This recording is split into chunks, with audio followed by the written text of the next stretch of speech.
Before Michael Jordan. They're good. The game's over, and the Bulls have won. Before Tom Brady. Returns as a visitor for the first time. Before any athlete who could be called the GOAT.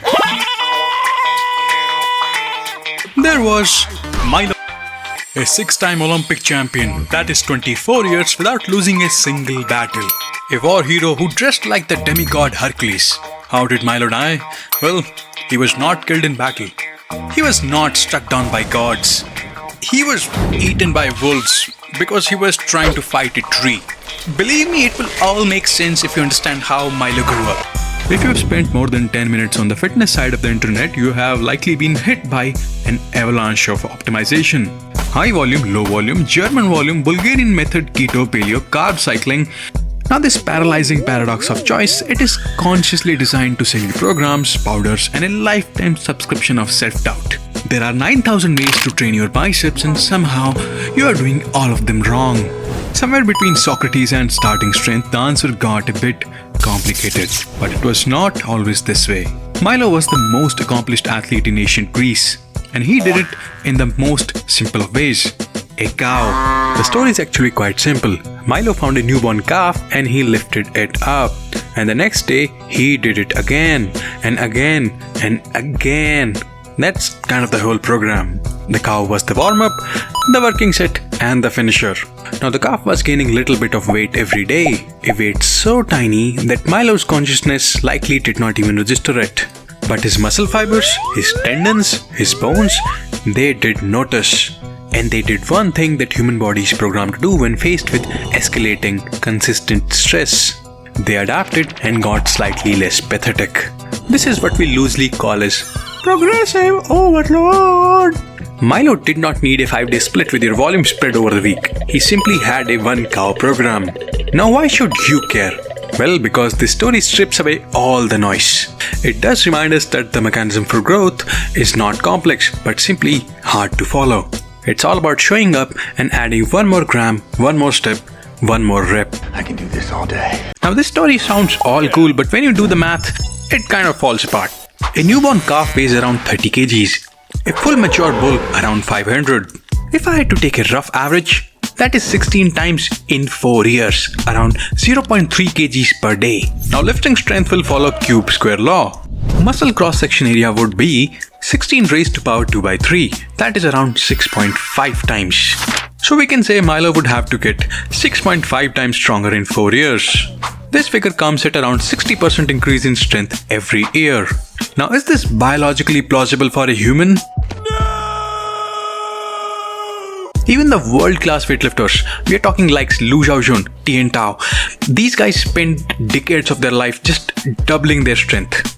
6 times is simply not possible. The story only works as a metaphor. Milo likely did not carry literally a bull. Milo as an athlete, he competed in the pancration style of wrestling. A hybrid combat sport which combines boxing and wrestling with very few restrictions. It allows for strikes, kicks, grappling and joint locks. Very similar to MMA, with the addition that wrestlers must put olive oil on their bodies. And when Milo would win, he would throw huge parties, and at those parties, he would play a game where he would hold a pomegranate with a gentle enough grip that the fruit would not be damaged, yet no challenger could take the fruit from his grip. He would challenge people to throw him off an iron disc which was oiled up, and he would remain perfectly balanced on it. Yeah. And the most extreme of stories is that he would tie a thread around his head and he would break it off by simply flexing his temple veins. To power this humongous body of his, he would eat 20 pounds of meat, 20 pounds of bread, along with 10 liters of wine to chug it off. If ancient Greece had a climate change problem, this guy was the sole reason. Now Milo was not some isolated gym bro. In 511 BC, Milo led Croton army against Sybarites, who had 3 times the soldiers, and yet Croton still won.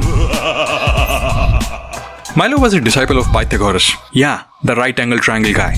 The Pythagorean school was a philosophical academy, a religious brotherhood, and a political organization. specializing in studying mathematics, metaphysics, and music theory. Milo studying at this school was partly because ancient Greeks had this huge thing about the idea of a complete warrior who was both brains and bronze. The idea was that peak physical expression and intellectual capacity are not mutually exclusive.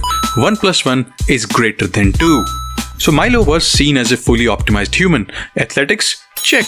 Warfare? Check. Philosophy? Yeah. He had it all. He was like a blue chip stock in a portfolio. Milo had beaten every opponent he had come across, except one. Fate. The fates do not lie. They will tell you exactly what you can handle today. No excuses, no negotiation. But your mind, though, it is a master manipulator. It whispers to you that age is just a number, that one more repetition would not hurt, that 4 inches is big enough, convincing you that you are immune to physics and time itself. At around 40 years of age, after decades of dominance, Milo competes in his 7th Olympics.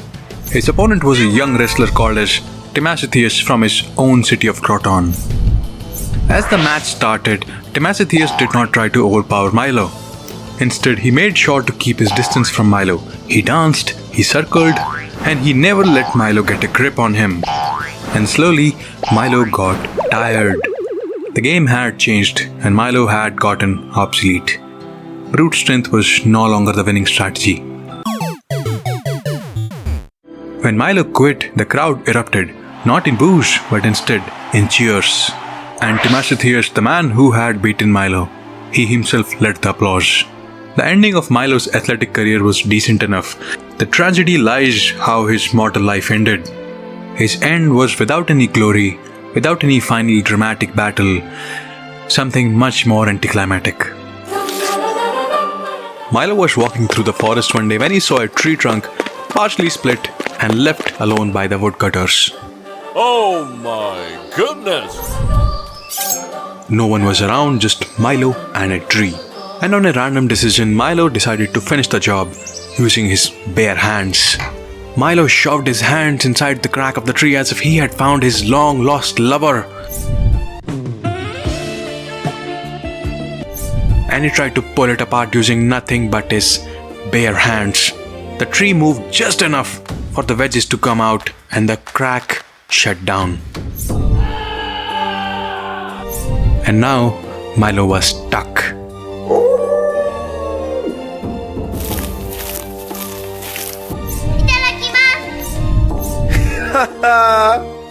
Man, I'm dead.